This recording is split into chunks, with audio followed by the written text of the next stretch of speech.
السلام عليكم، ازيكم حبايبي؟ عاملين ايه؟ كل عام وانتم بخير. مكملين مع بعض سلسلة حلويات العيد. هنعمل مع بعض النهاردة البيتفور بمقادير سهلة جدا وعجينة سلسة جدا. تنفع تعمليها او تشكليها بكيس الحلواني، وينفع تشكليها بالمكنة. المتوفر عندك هتستخدميه. يلا نبدأ. بسم الله والصلاة والسلام على رسول الله. وما تنسيش تفعيل الجرس علشان يوصلك إشعار منا بكل جديد. عندنا 750 جرام من الزبدة، ما يعادل كيلو الا ربع. انا عاوزة الزبدة بتاعتي تكون خارجة من التلاجة، يعني اللي هي جامدة قوي ولا هي بدرجة حرارة الغرفة. ببتدي ان انا اضرب الزبدة بتاعتي كويس جدا. والعجان مش اساسي خالص في الوصفة بتاعتنا، احنا ممكن نستخدم مكانه المضرب الكهربائي وهيوفي بالغرض وهيبقى زي الفل. بنزل اطراف الاناء بتاعي من وقت للتاني. في المرحلة دي بكون جبت كوبايتين الا ربع من السكر البودر، وابتدي ان انا انخلهم كويس جدا. انا عايزة السكر بتاعي يكون ناعم جدا جدا، ويفضل انك تستخدمي السكر اللي انت طحناه في البيت. بعد الزبدة بتاعتي ما انضربت كويس جدا وبقت هشة وكريمية بالشكل اللي احنا شايفينه دوت. شايفين الزبدة بتاعتنا؟ شايفين القوام؟ في المرحلة دي انا بنزل بالسكر البودر. بنزل بالسكر البودر واحدة واحدة على الزبدة بتاعتي، وابتدي اخلطهم مع بعض مرة تانية. بقلب السكر بالراحة علشان ما يطرش. وبعدين ببتدي ان انا اشغل العجان او اشغل المضرب الكهربائي، وبنزل الاطراف الحلة بتاعتي من وقت للتاني علشان اضمن ان كل الزبدة بتاعتي اختلطت مع بعض. بعد الزبدة بتاعتي ما توصل للقوام دوت اللي هو القوام شبه الكريمي او شبه الكريم شانتيه، بجيب 4 بيضات، بيضتين كاملين وصفار بيضتين، وانزل بيهم بيضة بيضة. بنزل بالبيضة الأولانية واخلطها كويس جدا مع الزبدة والسكر، وبعد ما تختفي تماما ببتدي أنزل بالبيضة التانية، وهكذا لحد ما أخلص ال4 بيضات بتوعي. بخلط بالشكل اللي احنا شايفينه دوت. طبعا طالما قلنا بيض يبقى لازم يكون فيه فانيليا، فاحنا بنحط معلقة صغيرة من الفانيليا السائلة أو نص معلقة من الفانيليا البودر. انا هنا استخدمت دقيق متعدد الاغراض او دقيق متعدد الاستخدام، وبتكون نسبته 72%. ببتدي ان انا انخل الدقيق بتاعي كويس جدا، واحط عليه رشة ملح، وابتدي ان انا انزل بالدقيق واحدة واحدة على خليط الزبدة والسكر، واقلب بالراحة. النواعم بتاعة العيد ما بتتعجنش يا جماعة، النواعم بتاعة العيد بتختلط بس.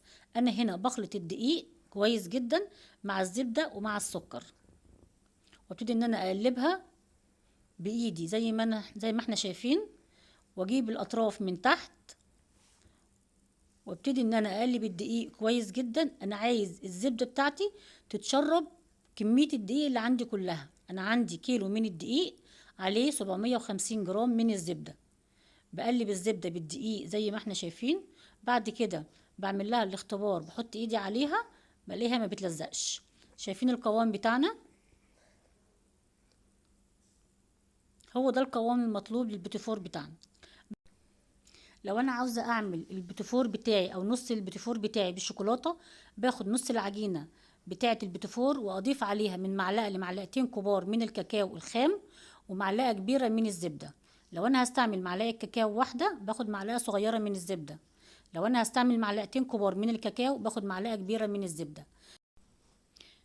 ببتدي بعد من كده اخلط الزبده بتاعتي بالكاكاو مع عجينه البيتيفور لحد ما اوصل للقوام اللي احنا شايفينه دوت. بعد من كده بشكل البيتيفور بتاعي بكيس الحلواني بضغطة بسيطة، وابتدي ان انا انزل واحدة واحدة.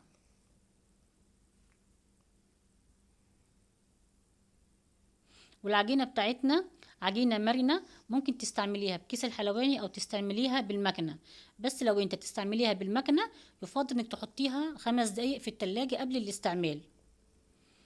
لو انا هستعمل البيتيفور بالشوكولاته وانا اول مره استعمله او ما بعرفش ان انا اسويه لوحده، بعمل صينيه من البيتيفور بالشوكولاته واحط معاه كام واحده بيتيفور بالفانيليا علشان اعرف تسويه البيتيفور بتاع الشوكولاته. مجرد ما الاقي ان البيتيفور بتاعي اخد لون احمر من تحت، في الحاله ديت انا بطفي عليه وبشغل عليه الشوايه. سوى البيتيفور بتاع الشوكولاته هو نفس الوقت بتاع سوى البيتيفور الفانيليا. وده المقدار التاني اللي سويناه او اللي عملناه بالمكنه بتاعه البيتيفور. انا هنا عملت المقدار بالشوكولاته وعملت كام واحده معاهم بالفانيليا. البيتيفور بيستوي على درجه حراره 180 رف اوسط، واخر 5 دقايق بشغل عليه الشوايه لحد ما ياخد اللون الذهبي اللي احنا شايفينه. شايفين البيتيفور اللي بالكاكاو؟ شايفين التسويه بتاعته؟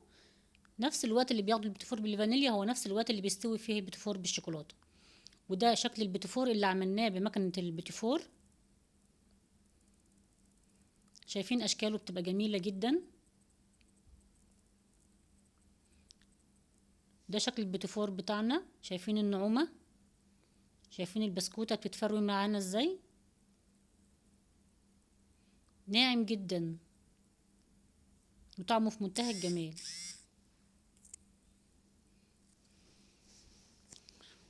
بعد كده هنزين البيتيفور بتاعنا. البيتيفور بتاعنا بنزينه يا اما بنحط بالمربى، ويفضل تكون مربى المشمش، او بنزينه بالشوكولاته. بحط البيتيفور بتاعي في الشوكولاته بعد ما بدوبها على حمام ميه بخار، او ان انا بدوبها في الميكروويف. بحط شويه من الشوكولاته زي ما احنا شايفين او المربى، وبقفلها بواحده بيتيفور تانية وراعي انها تكون نفس المقاس. بعد كده بشكلها او بحطها في الشوكولاته اي نوع، واستخدم الفرماسيل. التزويق دوت على حسب راحتك وعلى حسب الامكانيات اللي موجوده، اي شيء ممكن تشكلي بيه. وده شكل البيتيفور بتاعنا بعد ما شكلناه. ايه رايكم في الجمال؟